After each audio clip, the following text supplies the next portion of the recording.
Wonderful good morning. My name is Rajeev Praveen. ഇന്ന് my life style മാർക്കറ്റിംഗിൽ ഒരു ഡിസ്ട്രിബ്യൂട്ടറായി regional team coordinator റാങ്കിൽ നിന്ന് പ്രവർത്തിക്കുകയാണ്. അപ്പോൾ എല്ലാവർക്കും ഇന്നത്തെ നമ്മുടെ പ്രോഡക്റ്റ് ട്രെയിനിങ് എന്ന് പറയുന്ന പ്രോഗ്രാമിലേക്ക് ഹാർദവമായി സ്വാഗതം ചെയ്യുന്നു. അപ്പോൾ നമുക്കറിയാം, നമ്മുടെ കമ്പനിയുടെ പേര് my life style marketing global private limited എന്നാണ്. നമുക്ക് ഒരുപാട് പ്രോഡക്റ്റുകളുണ്ട്, അതുപോലെ തന്നെ നമുക്ക് ഒരുപാട് സയൻറ്റിസ്റ്റുകളും ഉണ്ട്. അപ്പം നമ്മുടെ പ്രോഡക്റ്റുകളെല്ലാം ആയുർവേദ വെൽനസ് ഉൽപ്പന്നങ്ങളായതുകൊണ്ട് തന്നെ നമുക്ക് ഒരുപാട് സർട്ടിഫിക്കറ്റ് അത്യാവശ്യമായിട്ടുണ്ട്. അതുപോലെ തന്നെ നമുക്ക് AYUSH premium certificate, food and safety standard authorisation of certificate, ORAC value certificate, അങ്ങനെ GMB, നോൺ GMO, അങ്ങനെ ഒരുപാട് സർട്ടിഫിക്കറ്റുകൾ നമുക്ക് കിട്ടിയിട്ടുള്ളത് കൊണ്ട് തന്നെ നമ്മുടെ പ്രോഡക്റ്റുകളൊക്കെ നമുക്ക് പേടിയില്ലാതെ ഉപയോഗിക്കാവുന്നതുമാണ്. അങ്ങനെ നമുക്ക് സർട്ടിഫിക്കറ്റുകൾ കിട്ടണമെങ്കിൽ അതിന് പിന്നിൽ ഡോക്ടർമാരും സയൻറ്റിസ്റ്റുകളും ഉണ്ടാകുമെന്ന് തീർച്ച, അല്ലേ? അങ്ങനെയാണെങ്കിൽ നമ്മുടെ കമ്പനിയുടെ മാസ്റ്റേഴ്സ് ആയിട്ടുള്ള വേൾഡ് ക്ലാസ് പ്രോഡക്റ്റുകളുടെ മാസ്റ്റേഴ്സ് നമ്മുടെ അടുത്തുണ്ട്. Doctor DB Ananthanarayana, doctor KK Rajesh, doctor KC Gondan, doctor Satyalal Patil, doctor Suresh Bhatnagar തുടങ്ങിയ മെയിനായിട്ടുള്ള ഡോക്ടേഴ്സാണ് നമ്മുടെ കൂടെ. ഇതിന് പുറകിലും ഒരുപാട് ഡോക്ടേഴ്സും സയൻറ്റിസ്റ്റുകളും പ്രവർത്തിക്കുന്നുണ്ട്.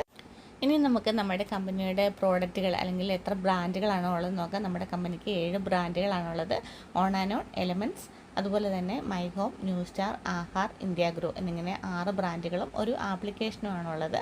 അപ്പോൾ നമുക്ക് ഓണാനോൺ വിഭാഗത്തിൽ വരുന്ന പ്രോഡക്റ്റുകൾക്കൊക്കെ നമുക്ക് ന്യൂട്രീഷൻ വിഭാഗത്തിലാണ് പെടുത്തുന്നത്. അതുപോലെ എലമെൻറ്റ്സ് വിഭാഗത്തിൽ വരുന്ന പ്രോഡക്റ്റുകൾ എന്ന് പറയുന്നത് നമ്മുടെ ശരീരത്തിന് ഇമ്മ്യൂണിറ്റി പവർ കൊടുക്കുന്നതിനും അതുപോലെ തന്നെ അസുഖങ്ങൾ വരാതെ സംരക്ഷിക്കുന്നതിനും വേണ്ടിയിട്ടുള്ള ആയുർവേദ വെൽനസ് ഉൽപ്പന്നങ്ങളാണ്. അടുത്ത ഒരു ബ്രാൻഡാണ് നമ്മുടെ ന്യൂ സ്റ്റാർ. നമ്മുടെ പേഴ്സണൽ ഐറ്റംസ്, പേഴ്സണൽ കെയറിന് വേണ്ടിയിട്ട് ഉപയോഗിക്കുന്ന soap, paste, hair oil, shampoo, അങ്ങനെയുള്ള ഒരുപാട് ഐറ്റംസുകൾ നമ്മുടെ ന്യൂ സ്റ്റാർ വിഭാഗത്തിൽ വരുന്നുണ്ട്. അതുപോലെ തന്നെ ആഹാർ വിഭാഗത്തിലാണെങ്കിൽ നമുക്ക് ഭക്ഷണ പദാർത്ഥങ്ങൾ വരുന്നുണ്ട്. അതുപോലെ തന്നെ ഇന്ത്യ ഗ്രോ എന്ന് പറയുന്ന ഒരു പേഴ്സണൽ വിഭാഗം തന്നെ നമ്മുടെ കൃഷിക്ക് വേണ്ടിയിട്ട്, ജൈവ കൃഷി രീതിക്ക് വേണ്ടിയിട്ടുള്ള ബ്രാൻഡുകളും നമ്മളുടെ കമ്പനി ഇറക്കിയിട്ടുണ്ട്. അതുപോലെ MI ഹോം എന്ന ബ്രാൻഡിൽ വരുന്നതാണ് നമ്മുടെ വീട് വൃത്തിയാക്കുന്നതിന് ഉപയോഗിക്കുന്ന toilet cleaner, floor cleaner, dish bar, dish liquid, അങ്ങനെയുള്ള ഐറ്റംസുകളൊക്കെ നമുക്ക് MI ഹോം എന്ന് പറയുന്ന ബ്രാൻഡിൽ വരുന്നുണ്ട്. ഡിയർ ഫ്രണ്ട്സ്, നമ്മുടെ കമ്പനിയിൽ ഒരുപാട് ഉൽപ്പന്നങ്ങളുണ്ട് എങ്കിൽ പോലും അത് നമുക്ക് എങ്ങനെ ഉപകാരപ്പെടും എന്നുള്ളതാണ് നമ്മൾ ചിന്തിക്കേണ്ടത്. ഫോർ എക്സാമ്പിൾ പറയുകയാണെങ്കിൽ, നമ്മുടെ ശരീരത്തിലേക്ക് നമുക്ക് ഒരു ദിവസം കഴിക്കേണ്ട ഭക്ഷണക്രമങ്ങൾ എങ്ങനെയാണ്? രാവിലെ എന്ത് കഴിക്കാം, ഉച്ചയ്ക്ക് എന്ത് കഴിക്കാം, വൈകുന്നേരം എന്ത് കഴിക്കാം? ഈ 3 ടൈമിൽ മാത്രമാണ് നമ്മൾ ഭക്ഷണ പദാർത്ഥങ്ങൾ കഴിക്കേണ്ടത്. ഇനി നമ്മൾ എന്തൊക്കെ ഭക്ഷണ പദാർത്ഥങ്ങളാണ് കഴിക്കുന്നത്, ആ കഴിക്കുന്നതുകൊണ്ട് നമ്മുടെ ശരീരത്തിൽ എന്തെങ്കിലും ഗുണമുണ്ടോ, അല്ലെങ്കിൽ ഗുണമുള്ള എന്ത് ആഹാര പദാർത്ഥങ്ങളാണ് നമ്മൾ കഴിക്കേണ്ടത് എന്നൊക്കെ നമുക്ക് ഒരുപാട് ഡൗട്ടുകൾ ഉണ്ടാവാം. നമ്മളിവിടെ നോക്കുമ്പോൾ നമുക്ക് മനസ്സിലാവുന്ന ഒരു കാര്യമുണ്ട്. ഫ്രൂട്ട്സ് ആൻഡ് വെജിറ്റബിൾസ്, അതായത് പച്ചക്കറികളും പഴവ്യഞ്ജനങ്ങളും 40% നമ്മുടെ ശരീരത്തിൽ വേണം എന്നുള്ളതാണ്. അങ്ങനെയെങ്കിൽ നമ്മൾ കഴിക്കുന്ന ഭക്ഷണ പദാർത്ഥത്തിൽ ഒരു ദിവസം നമ്മൾ എത്രത്തോളം ഫലവ്യഞ്ജനങ്ങൾ, അതായത് ഫലവർഗ്ഗങ്ങൾ ഉൾപ്പെടുത്തുന്നു? അത് നമ്മൾ പപ്പായ ആവാം, പഴവർഗ്ഗങ്ങളാവാം, മുന്തിരിയാവാം, ഓറഞ്ച് ആവാം, ആപ്പിളാവാം, അതൊക്കെ നമ്മുടെ ദിനചര്യയിൽ നമ്മൾ കൊണ്ടുവരേണ്ടതാണ്. അതുപോലെ തന്നെ പച്ചക്കറികളാണെങ്കിൽ എത്രത്തോളം പച്ചക്കറികൾ, നമ്മൾ എത്രത്തോളം ബീൻസ് ഒരു ദിവസം കഴിക്കുന്നുണ്ട്, ക്യാരറ്റ് ഒരു ദിവസം എത്ര കഴിക്കുന്നുണ്ട്, കോളിഫ്ലവർ എത്ര കഴിക്കുന്നുണ്ട്, അങ്ങനെ എങ്ങനെ നോക്കിയാലും ചീര, നമുക്ക് എത്രത്തോളം വെണ്ടയ്ക്ക, തക്കാളി, നമ്മുടെ ശരീരത്തിലേക്ക് എത്രത്തോളം പച്ചക്കറികൾ എത്തിക്കാൻ പറ്റുമോ അത്രത്തോളം പച്ചക്കറികൾ നമ്മുടെ ശരീരത്തിലേക്ക് വേണം എന്നുള്ളതാണ്. അങ്ങനെയെങ്കിൽ അടുത്തതായിട്ട് ഡിയർ ഫ്രണ്ട്സ് നോക്കൂ, ഫാറ്റ് എത്ര ശതമാനം വേണം? വെറും 10% മാത്രമാണ് നമ്മുടെ ഒരു ദിവസം നമ്മുടെ ശരീരത്തിലേക്ക് ഫാറ്റ് വേണ്ടത്. അങ്ങനെയാണെങ്കിൽ മത്സ്യമാംസാദികൾ നമ്മുടെ ശരീരത്തിലേക്ക് എത്ര വേണം?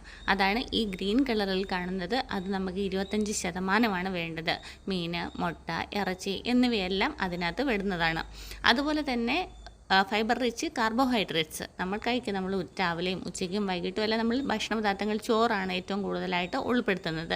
ആ ചോറിൻ്റെ അളവ് നോക്കൂ. നമ്മൾ സാധാരണയായിട്ട് മനസ്സിലാക്കാറുള്ളത് ചോറാണ് ശരീരത്തിലേക്ക് ഏറ്റവും കൂടുതൽ വേണം എന്നുള്ളതാണ് ഒരു മലയാളിയെ സംബന്ധിച്ചിടത്തോളം. പക്ഷേ ഇവിടെ നമുക്ക് വേണ്ടുന്നത് വെറും 25% മാത്രമാണ്.